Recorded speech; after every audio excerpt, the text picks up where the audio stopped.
नमस्कार, आप देख रहे हैं ग्रेटर जम्मू और मैं हूं आपके साथ नीतू सिंह। करंट अफेयर के एक नए एपिसोड में आप सभी दर्शकों का ग्रेटर जम्मू के चैनल में स्वागत है।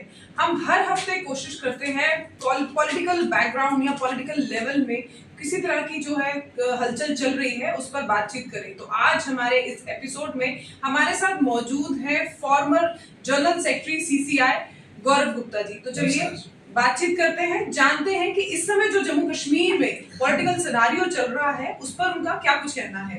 गौरव जी, आपका ग्रेटर जम्मू के चैनल में स्वागत है। नमस्कार जी। तो जिस तरह से इस समय पॉलिटिकल सिनारियो चल रहा है, क्या किस तरह से देखते हैं आप इसे? देखिए, सबसे पहले तो मैं मुबारकबाद देना चाहूंगा हमारे माननीय प्रधानमंत्री जी, जिस तरीके जम्मू कश्मीर के जब संदर्भ में आज पॉलिटिकल जो सिनेरियो इस समय बना है, खासकर अगर मैं पिछले लास्ट 3 डिकेड्स ऑलमोस्ट 35 साल का अगर मैं देखूं, 58% का टर्नआउट है और आंकड़े जो है वो क्लियर कट एक दिशा दे रहे हैं और एक क्लियर कट एक दिशा की तरफ बढ़ते हुए दिख रहे हैं कि अनप्रेसिडेंटेड एक चेंज है। जो इतना हाईएस्ट टर्नआउट वोटर्स का यहाँ पर होना, आज एक बहुत बड़ी एक मैसेज जा रहा है कि डेमोक्रेसी की एक बहुत बड़ी जीत हुई है। लगभग 35 साल के बाद इतना बड़ा ये देखने को स्तर मिला है। तो मुझे लगता है कि खुशहाल जम्मू कश्मीर जो एक स्वप्न है हमारे माननीय प्रधानमंत्री जी का, मोदी जी का, हमारे होम मिनिस्टर अमित शाह जी का, और जिस तरीके लीड करते हुए खूबसूरती से यहाँ पर मनोज सिन्हा जी हमारे माननीय उपराज्यपाल, जब कहा जाता है विकसित भारत की जब बात होती है, आज प्रथम स्थान पे जब जम्मू कश्मीर सबसे ऊपर है। आज मुझे लगता है कि उसी की एक श्रेणी में इतने बड़े जो परिणाम आ रहे हैं और एक खुशहाल जम्मू कश्मीर की तरफ बढ़ते हुए कदम सबके सामने है, कुछ छुपा नहीं है। और ये चेंज है जो एक विजिबल है, हर किसी को दिख रही है। तो इससे ज्यादा आज क्या बोला जाएगा कि जम्मू कश्मीर में एक बहुत बड़ी डेमोक्रेसी की जीत हुई है। सर, बात की जाए अगर कश्मीर की, सिर्फ कश्मीर स्टेट या अगर हम कश्मीर की ही बात करें, कश्मीर डिवीजन की, तो 35 साल के बाद इतना बड़ा बदलाव जो है वो देखने को नजर आया। लोगों ने ताबड़तोड़ वोट किए हैं और इतना अच्छी तरीके से शांतिपूर्वक सारा लोकसभा इलेक्शन का चरण भी वहां पर हुए। क्या लगता है 370, जब आर्टिकल 370 को तोड़ा गया उसके बाद ही पहली बार जो है लोकसभा चुनाव का यहाँ पर बिगुल बजा, और क्या लगता है कि लोगों के बीच में क्या वो चेंजेस लाने में जो प्रधानमंत्री नरेंद्र मोदी जो एक विजन उनका था, जो एक उनका सपना था, वो तो देखा ही देखा है, लेकिन क्या लगता है कि लोगों के बीच में भी उस चीज को वो नजर आया है? क्योंकि कहीं ना कहीं इस बार वोटर साइलेंट था। मुझे लगता है कि वोटर साइलेंट की जब आप बात करें, मुझे तो लगता है ऐसा नहीं है कि बिल्कुल भी जमीनी अगर हम स्तर पर देखें, वोटर तो आज बढ़ चढ़ के दिख रहा है। और जहां तक 35A और 370 का एब्रोगेशन का हटना और उसके बाद ठीक पहली बार चुनाव जम्मू कश्मीर में होना, मुझे लगता है कि करंट डिस्पेंसेशन की जब मैं बात करूं, करंट मौजूदा सेंटर की सरकार की बात करूं, बहुत बड़ी जीत है। जिस तरीके स्टोन पेल्टिंग नहीं होना, टेररिज्म की कोई घटना नहीं होनी, इवन एक सिंगल कोई इंसिडेंट आप बताइए क्या हुआ, कभी नहीं, मतलब कुछ सुनने में नहीं आया। और इतनी बड़ी मात्रा में जो हमारे यहाँ के नागरिक बाहर निकले, मुझे लगता है कि क्लियर कट एक जीत है। और इस जीत का श्रेय मैं केंद्र सरकार को देता हूँ, जिस तरीके उन्होंने यहाँ पर माहौल ऐसा क्रिएट किया, एक यहाँ पर जमीनी स्तर पर काम ऐसा किया कि ये सारे संदर्भ में जब जम्मू कश्मीर में आज एक सुनहरे पल की तरफ जम्मू कश्मीर बढ़ता हुआ सामने दिख रहा है। तो मैं तो इसमें मुबारकबाद दूंगा। मुझे नहीं लगता कि साइलेंट था वोटर। अगर साइलेंट होता तो 58, अगर आप बात करें 58% जो आंकड़े आना, तो ऐसे थोड़ी डर जाते। तो आज ये तो बहुत बड़ी जीत हुई है, इसमें तो कोई शक नहीं है। डेवलपमेंट के कार्य कैसे देखते हैं आप? आने वाले समय में डेवलपमेंट के कार्य क्या जितनी रफ्तार से चल रहे थे उससे 2 गुना ज्यादा रफ्तार से चलेंगे? देखो, जब आप डेवलपमेंट की बात करते हैं, कितने दायरे यहाँ पर खुल के, मैं तो chamber of commerce and industry में फॉर्मर सेक्रेटरी जनरल रहा और कल ही अभी हमारी एक डिस्कशन चल रही थी, उसमें यही बात आ रही थी। जिस तरीके ताड़म तोड़ बाहर से इंडस्ट्री यहाँ पर आ रही है और जिस तरीके विकल्प यहाँ पर तो लैंड भी कम पड़ गई है, उनको कहाँ पर देंगे, इतना बड़े स्तर पर इन्वेस्टमेंट यहाँ पर आ रही है। कितने बड़े ग्रुप्स हैं फार्मास्यूटिकल्स के जो यहाँ पर आ रहे हैं, उसके साथ में अगर मैं बोलूं इंजीनियरिंग इंडस्ट्रीज कितनी आ रही हैं। फार्मा के ग्रुप के अलावा अगर मैं बोलूं कंधारी बेवरेजेस की बात करूं या मैं वरुण बेवरेजेस की बात करूं, ऐसे ऐसे यहाँ पर इंडस्ट्रीज बड़े बड़े ग्रुप यहाँ पर आ गए हैं, जो सामने दिख रहा है कि एक बदलाव की तरफ जम्मू कश्मीर बढ़ता हुआ अपने कदम रख रहा है। बट आज जो लोग आज कहते हैं कि जिनको डेवलपमेंट यहाँ पर नहीं दिख रही, मुझे लगता है कि उनको चश्मा उतार के एक अच्छे तरीके से देखना चाहिए। क्योंकि अगर मैं जम्मू के ही संदर्भ की बात करूं, अपने ही अराउंड में आप देखिए, अपने शहर में ही डेवलपमेंट के प्रोजेक्ट्स कितने चल रहे हैं। हर बार मैं हर जगह बोलता हूँ। आज एक छोटी सी एग्जांपल लेते हैं कि हम तभी ब्रिज से निकलते हैं, तभी बराज का काम, जो कि काम बंद था, तभी बराज का काम चल रहा है, आर्टिफिशियल लेक का काम चल रहा है, फिर जम्बू जू का होना। लेकिन मेरे को लगता है आर्टिफिशियल तभी का काम बड़ा लेट नहीं हो गया? लेट तो हुआ, पर हुआ तो है ना। हाँ। आप इस चीज को एक्सेप्ट करिए। देखिए, एक आपको बहरान एक खाली जगह दिख रही थी जहां पर कोई एक्टिविटी नहीं थी, आज आपको डे नाइट वहां पर एक्टिविटी दिख रही है। तो कितनी चीजें यहाँ पर बदलाव हुई। अगर मैं किसी भी संदर्भ में बात करूं, चाहे मैं आरएसपुरा की बॉर्डर परेड की बात करूं, वो भी यहाँ पर आई, उसके बाद मैं लेजर शो जो आपके बाहु फोर्ट में चल रहा है उसकी भी बात करूं, तो अब no one can deny this that change is not visible, that change is visible. Problem is lying with दोस्त जो देखना नहीं चाहते, वो चश्मा ही नहीं उतारना चाहते चेंज का। तो फिर बार बार ये क्यों कहा जाता है कि जम्मू के साथ हमेशा दोगला व्यवहार होता है? जम्मू के साथ दोगला, बहुत एक अहम सवाल जो मुझे लगता था कि आपकी तरफ से आना भी चाहिए, मैं उसी पे बात कर रहा हूँ आज। जम्मू के साथ जब बात होती है, दोगला व्यवहार होता है, मुझे लगता है कि उनको भी एक अच्छा तरीके मैं बताना चाहता हूँ कि अगर आप बोलते हैं कि जम्मू के साथ अगर आज भेदभाव होता है, आज जम्मू को जरूरत है अपने एवेन्यूज डेवलप करने की, जो कि बड़ी एक तेजी स्तर से आज अपने एवेन्यू यहाँ पर डेवलप भी हो रहे हैं। दैट टाइम हैज गॉन कि जब जम्मू के साथ भेदभाव होता था। आज की डेट में अब 2019 से लेकर आज 5 साल होने लगे हैं, इस बदलाव की पूरी श्रेणी, एक पूरा सर्किट बनाया जा रहा है। आप देखिए किस तरीके डेवलपमेंट, आप भद्रवा की बात करिए, कोटा, किश्तवाड़, हमारी तो ऐसी टेरन, पूरी टेरन है, हिली टेरन, जिसको डेवलप करने की जरूरत है। और मुझे लगता है कि माननीय उपराज्यपाल जी की बात काफी गंभीर है पूरे जम्मू को लेकर भी। आज मानते हैं कि धरती का स्वर्ग हम कश्मीर को कहते हैं, हम we are not against the development of Kashmir. Kashmir भी अच्छा एक भरपूर तरीके से एक डेवलपमेंट की तरफ स्तर पर जा रहा है, पर जम्मू भी कहीं पीछे नहीं है। आज जम्मू में भी डेवलपमेंट के प्रोजेक्ट चल रहे हैं, थोड़ा सब्र तो करना पड़ेगा। अब जो लोग बोलते हैं जो 70 साल से जो एक भेदभाव जम्मू के साथ हुआ, ओवर द नाइट आज ही सब कुछ बदल जाए, मुझे लगता है कि थोड़ा पेशेंस रखो, सब बदलाव आपको यहाँ पर मिलेगा। लेकिन अगर अनएम्प्लॉयमेंट की बात की जाए तो वो विपक्षी दल की बात करें या स्टूडेंट्स की बात करें या यूथ की बात करें, वो आज भी उनका यही मानना है कि अनएम्प्लॉयमेंट आज भी जम्मू में उसी तरह से बरकरार है जैसे पहले है। 2 करोड़ नौकरी की बात की गई थी, लेकिन अभी तक उनके हाथ में कुछ नहीं आया।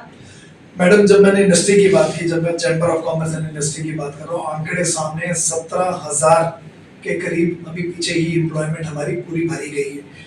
आज एक संदर्भ ये भी चेंज करने का है, एक परसेप्शन एक यूथ को भी चेंज करने की है कि आप जो यहाँ पर एक परसेप्शन है कि गवर्नमेंट जॉब ही चाहिए।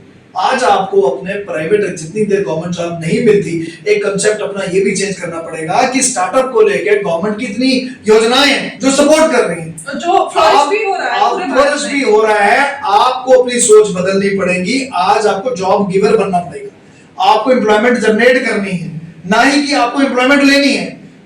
जब हम विकसित भारत की बात करते हैं, विकसित भारत का मतलब है कि हम एक डेवलप्ड नेशन की श्रेणी में होंगे, जो हम सबका संकल्प है।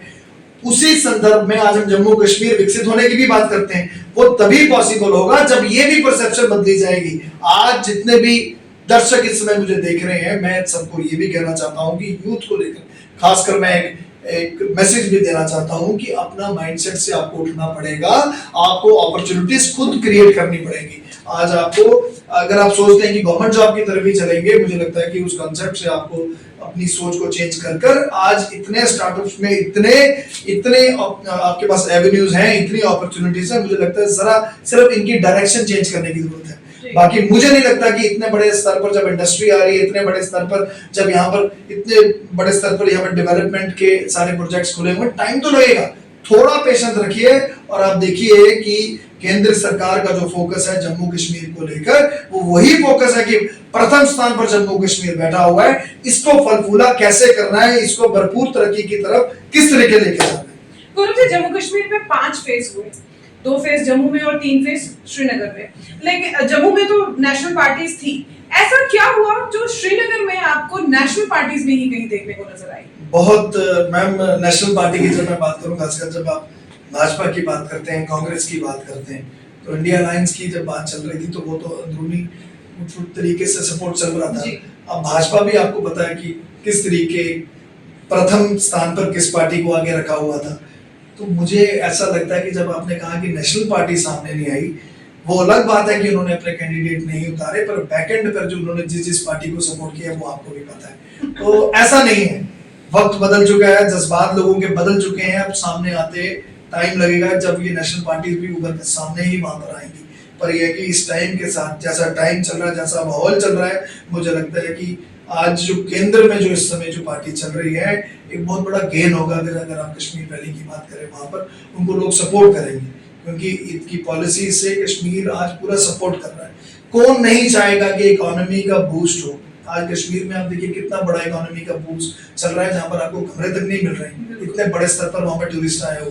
तो मुझे लगता है कि ये एक फेज है, मतलब इस फेज को इन्होंने बड़े खूबसूरती से हैंडल किया है।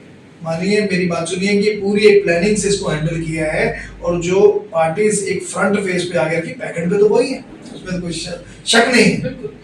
यहाँ पर सेक्रेटरीट आता था, हर मतलब सर्दियों में मूव करता था यहाँ पर जम्मू की ओर। जब उसे बंद किया गया तो जो यहाँ के बिजनेसमैन हैं, जो यहाँ पर बिजनेस जिनके हैं, जिनकी दुकानें हैं, उनका बड़ा रोष रहा है कि जम्मू के साथ फिर से मैं वही बात करूंगी कि जम्मू को एकदम से पीछे पछाड़ दिया गया।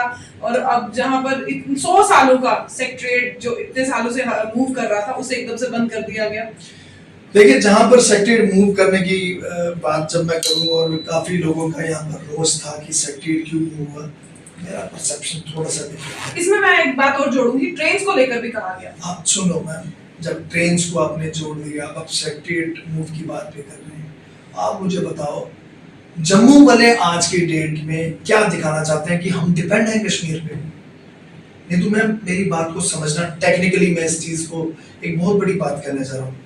आज हमारा जोर और हमारा फोकस होना चाहिए कि जम्मू में एवेन्यूज को डेवलप किया जाए, ना कि dependency. Why to have the dependency on Kashmiri people कि वो यहाँ आएंगे और हम यहाँ पर फ्लरिश करेंगे?